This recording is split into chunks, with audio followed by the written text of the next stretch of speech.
You know what? It would really suck to have 4 people sat around and talk about your sexuality on the internet. Hi, I'm Alex Miller and welcome to Noisey Talks.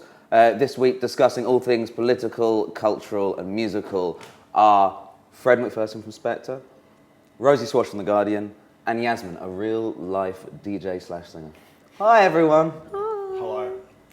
So this week there was an announcement that's been treated as something of a seismic event in the hip-hop/R&B community when Frank Ocean revealed that he'd been once in love with a fella, not a woman. Jesus. I know. Rosie, you're very liberal. I can't imagine it bothered you in the slightest. Of course it didn't bother me in the slightest. I thought it was brave, but his fans aren't the kind of stalwart R&B buying community. He kind of bridges that gap between hipster crowd, pop crowd. Yasmin, you're in the urban community. Did you see it as a brave move? Yeah, I thought it was pretty brave, but I also think it was the way that he did it. Like if he just tweeted, "Hey, I'm gay," people would have been a bit more shocked. But it's like a very poignant, eloquent statement. I think Slightly overlong. Yeah, a bit long. Yeah. I mean, but it did. I think he did it. It went about it in the right way. Fred, you were on Twitter showing your support. The content of it was what I found the most amazing. The way he went about it and the way it was written, rather than just, like Yasmin said, just being some sweeping statement. What I found annoying about it is how it's like trivialized and reductive all the subsequent articles about it were. People either say it was always just kind of being turned into a soundbite. Frank Ocean comes out, or Frank Ocean's gay, or Frank Ocean's bisexual, and it kind of felt annoying that I think a bit of the sentiment and the feeling of it was missed. Outside of the sexuality issue, how rare is it these days that any artist can actually talk with such a delicate and moving he's just manner? such an amazing writer. But I think a lot of people slag him off because it's like, oh, album's coming out, here's a bit of like publicity. But then He's chasing the pink pound. Well, no, I don't think so personally. I think that perhaps what like a big issue was that it wasn't that big an issue, except for like one rapper on like some rap blog I've never heard of. Everyone's come out and said that they support him. Yeah. Right? It doesn't feel so much as a huge big deal as like some sort of missing piece of what's been happening in hip hop for the last 10 years. Was if you think about this, early 2000s, pre-Kanye, 50 Cent was probably the most successful rapper at that point. What he represents is so different from the kind of pop, trio of Kanye, Jay-Z and Beyonce, who just, they're like pop royalty now. It's so different from anything that was happening 10 years ago.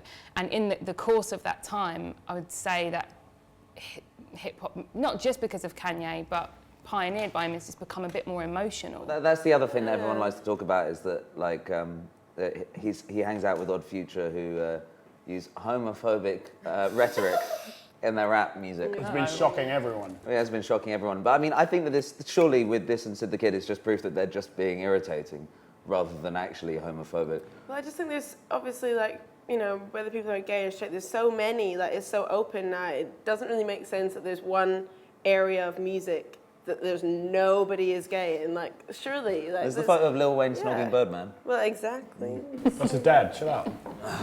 That's incest, that's not... Also, I thought Tyler, the creator, his initial response was a bit lame. He tweeted saying, "Oh, all of Frank's bitches can come over here." Bit insensitive, isn't it? He's not known for his sensitivity. True. That's true. I'd like to see them all together behind closed doors, like. Whoa. Not in that way. Actually, yeah, why not in that way? Why not? You homophobic bitch. It's the 21st fucking century. If you can't watch Tyler the Creator sucking off Frank Ocean, what are you going to do? Luke Turner from The Quietus wrote quite a good article about bisexuality, or male bisexuality, being one of the kind of final taboos, really, and that maybe being bisexual is more left field.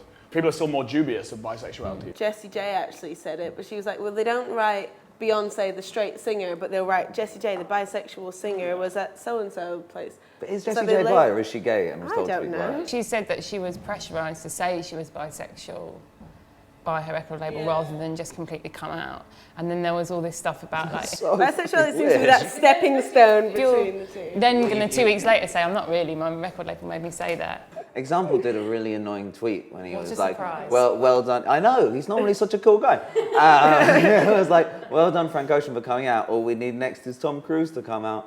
And I don't think Tom Cruise is gay. I think that's just like a homophobic rumour people spread about people that they don't like. Actually, I can't even talk about it. Katie Holmes just like, I think she's got the shit deal because she's like, her daughter just seems like the worst thing ever. What, her She just Chinese looks like a daughter? right You're reading that's her princess. child. I just think her daughter just looks like, I don't mean to be mean because I know all children are beautiful. Because you know her daughter's a big fan of your music. And I just think she's just like, she just sucks. Like you either get Tom or you get the kid. Like What's wrong with the kid? I don't know anything. I'd rather have the kid than Tom Cruise, because at least if you have a child, you can still influence The kid wasn't in risky That's business. not what I thought you were gonna say. What? Just because I wear these glasses doesn't mean I molest children.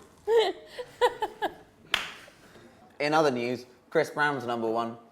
Everyone likes Chris Brown, right? Except for Frank Ocean, who he had Twitter beef with not That so makes long me like ago. Frank Ocean So even it more. ties it in, yeah, exactly.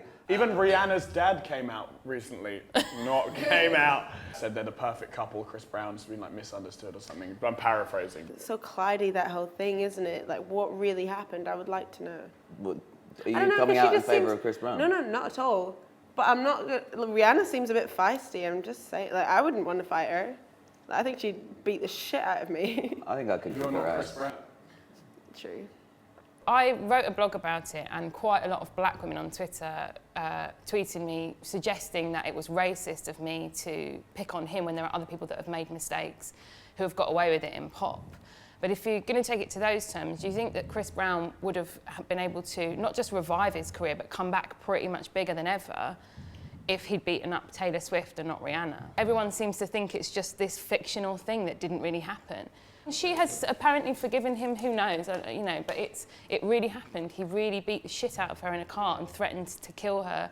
And statistically speaking, men who hit women don't tend to just do it out the blue and then think, oh, that was a bit weird, I'll never do that again. So it's Look just at a Trevor and horrible... EastEnders. So that just got worse and worse and worse.